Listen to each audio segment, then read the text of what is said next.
joined by Kyle Larson, driver number 5, Hendrick Motorsports Chevrolet. We'll go ahead and open up to questions. Please raise your hand and we'll get a wireless mic to you.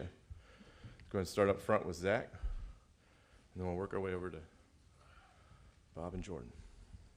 Zach Sterniolo, NASCAR.com. Kyle, obviously the Highline here is talked about every time we come here. Why is it so important to be able to run the wall well here? I don't know. I mean, for me, it is. It's important. It seems to be how I've figured out how to go fast here. But you got to be comfortable against the wall, and I know there's a lot of drivers that aren't that comfortable against it. So that gives guys like myself and Reddick, an advantage when we come here. So yeah, I don't know. It's just it seems like with the next gen car, it's a little bit easier to run, to pack air against the wall. So. Yeah, it was a big advantage last year on the long run, and hopefully we've gotten our car better on the short run, but you're still really good on the long run like we were last year. How has it translated to speed, just being able to carry that speed up top? Well, I don't know. I mean, I think just it's obviously a longer way around, but you can get to the gas so early. As long as you've entered high enough, you can get to the gas early and just build that momentum, and the lap time just compounds from there. So, I know last year there was points of the race on very long run where we'd be like 3/4 of a second faster, and it's just from being able to enter with a lot of speed and then carry a lot of speed on exit. Go up here to Jordan, then Bob. Jordan Bianchi, The Athletic. What is it like being a driver coming to a race where you want to win, obviously, but your playoff, you're already set for Phoenix? Like, what is the mindset for you guys, and how does that feel when you know everyone else you're competing against has all this pressure? I don't know. I mean, obviously the pressure is probably a lot less than what other drivers are feeling, but I feel like I want to win just as bad as everybody else does too. So, I'm not treating this weekend as or these next two as they don't matter. So yeah, I mean, I think they matter just as much to me as everybody, but it's nice not having to think about the points or feel the pressure all week, because I mean, as the rounds go on, you definitely feel more pressure. At least in my I've only been in the round of 8 3 times, and 2 of them I won the first race, so I don't really remember honestly what the pressure is like, but I know what it's like in the other rounds, and I know what I felt like at the Roval. So I can only imagine that as each race moves on, you feel more pressure, and that's not a fun feeling. Come up here to Bob. Bob Parker, Fox Sports. I have 2. The first is, how much of this week was spent on Homestead and how much was spent on Phoenix? 0 for me, 0 on Phoenix, all Homestead. But I mean, obviously your mind thinks about Phoenix a little bit, but I haven't watched any film. I haven't looked at any data or anything like that. So I love this weekend. I love Homestead, and just trying to watch as much video of this place as I could to get my mind ready to run the wall. And what do you remember that you did well a couple of years ago at Phoenix to win the title that you hope to repeat in a few weeks? Well, we started off the weekend by getting the pole. That was huge to get the number 1 pit stall. And then in the race, at different points we had a good car, and at other points we weren't. I felt like at certain points of the race, all 4 of us had the best car, and not that we had the best car at the end of the race, but our pit crew did a really good job, and in that number 1 pit stall, paid off to be important. So and going back, obviously I know how important that pit stall is, so you put a big emphasis on qualifying. We had a weekend similar to 2021 earlier this year in the spring, getting the pole, and then just didn't execute the last restart right. So looking at those sort of little mistakes that we had in the spring, and then also just trying to execute like we did in 2021, I think is where my mind's at on what we need to do to win the championship. And 2, I mean, you need a fast car, which I know, or I hope that we will, and you'll have a good weekend. Come up here to Greg. Hi, Kyle. Greg Engel, CupScene.com. You normally on your schedule, you're a busy dude. You're going this race, that race, Tuesday here, Wednesday there. That. From what I understand, correct me if I'm wrong, you've kind of curtailed that now that the championship's getting closer. Is it more pressure not to be doing all that stuff because you're getting a groove and stuff, or is there a sense of FOMO or anything, or is it just business as usual? I mean, I would be racing if there was races to run. So it's not that I cut it back on, because I want to focus on this. It's more that there's no more midweek racing left.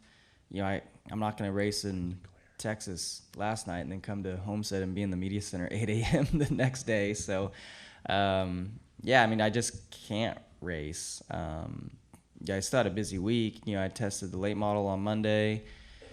And then, we've been in Oklahoma Wednesday and Thursday and flew here yesterday. Owen's there racing. So I think next week's fairly calm for me, and then it's Phoenix. So, and then my racing picks back up after that. So, I mean, it's not that I am cutting back because I need to. I'm cutting back because I don't have the opportunity to go race.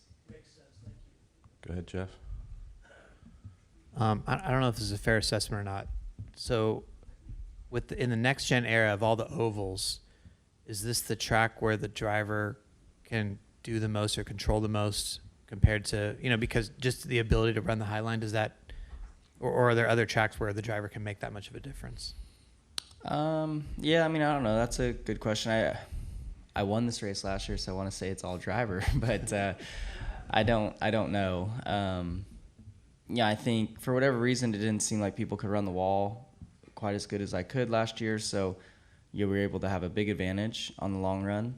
But I don't know. I mean, I still think it's a little harder to pass probably than what the old car would have been potentially. I don't know. I mean, I spent all the race in the lead last year, but it just, when I caught like traffic and stuff, it looked like there was like big groups of people, like it was tough to pass. So, I don't know. Hopefully our car's good again, and we can be up front the whole race, and you have good pit stops, good restarts, stuff like that. But I mean, I think regardless, I do think Homestead's probably a track where you're the driver probably means a little bit more than somewhere else.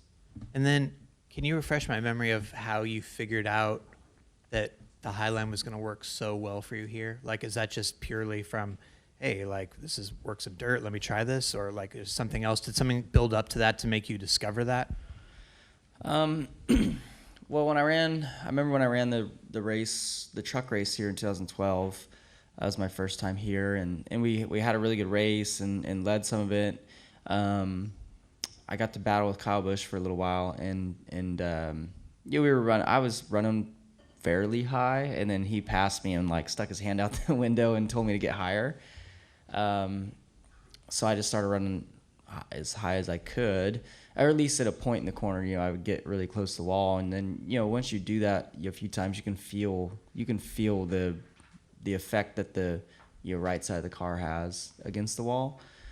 So then over time, you just start pushing it and entering higher, and you start getting that wall at an earlier point in the corner, and eventually you just end up running right next to the wall the whole lap. So I watched a little bit of my first Xfinity race I ran here in 2013 last night, and just seeing the difference of how I ran back then. And even back then, I cheated the entry some and would slide up to the wall. And then I just think as years go on, you just, like I said, you just get more comfortable entering higher. And then obviously, they're reading lap times off to you, and you can feel it too. But when you read a lap time off that's 0.2 better than the lap before, you know that it was faster. So then, you just keep pushing it, and obviously, I've hit the wall here a lot, but to get comfortable, you have to make those mistakes.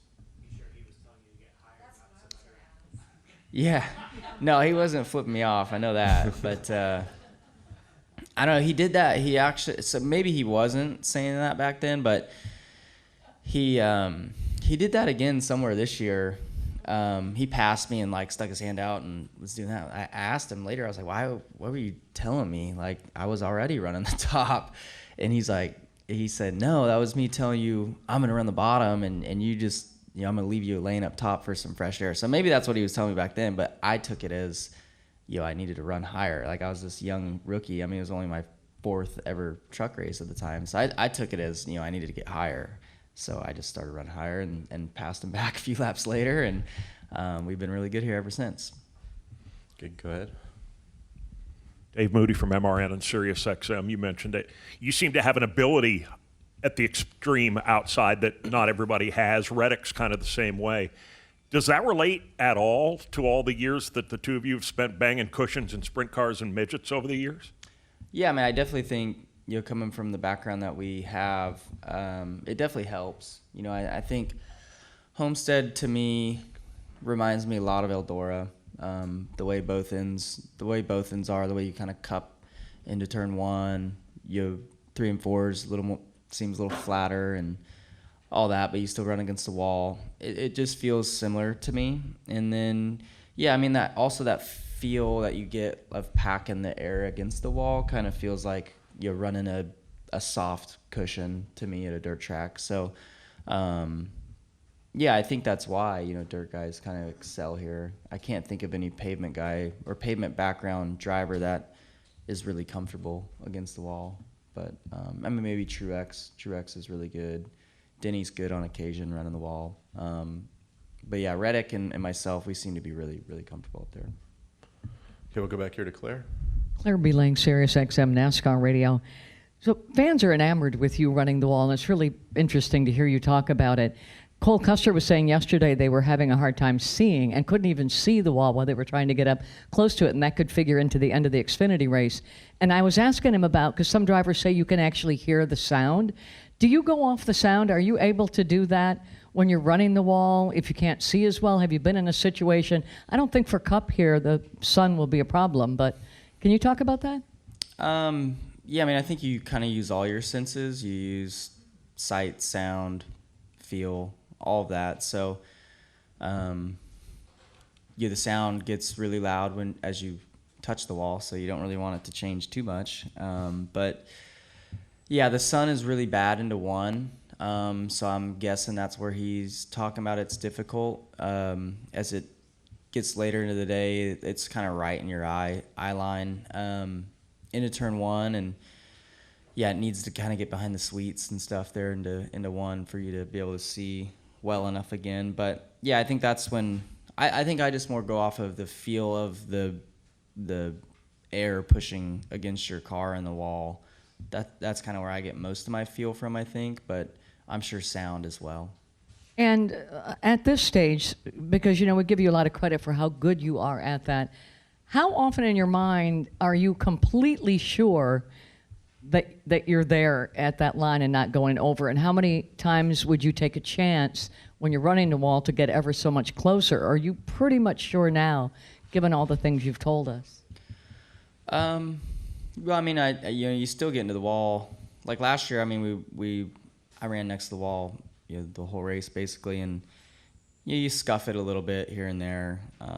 It's less of a penalty now to scrape the wall as it was with the old car. The bodies are so tough, so that allows you to be a little bit more aggressive with how close you get to the wall, I feel like. But I don't know. I mean, you race these cars every weekend, so you get a good feel for the proximity of yourself to the wall and others. So, that helps. And then, too, I mean, like I said, you can just feel it. You can feel the air really easily. So that is a good gauge for sure. Okay, we'll come up here to Lee and then to Dustin. Lee Spencer, catchfence.com. You finished second last year at Martinsville. Do you have any recollection of what was going on behind you with Ross Chastain and that? I mean, I'm sure you could hear the crowd, but what do you were so far ahead, but I mean, what is your recollection of that moment? I was in second, but I remember they didn't obviously say anything on the radio or nothing like that, but I came off turn 4 and you look in the mirror to see, kind of how close the guy is behind you. And I remember just seeing something kind of going on as somebody late, off of turn 4, there was a new car in my mirror. So that's kind of all I really remember from that. And then you get to see the replay and all that. So yeah, that was crazy for sure. And you know, I'm sure we'll see the highlight of it a million more times as we lead into Martinsville. But yeah, that was definitely wild. Okay, come over here, Dustin.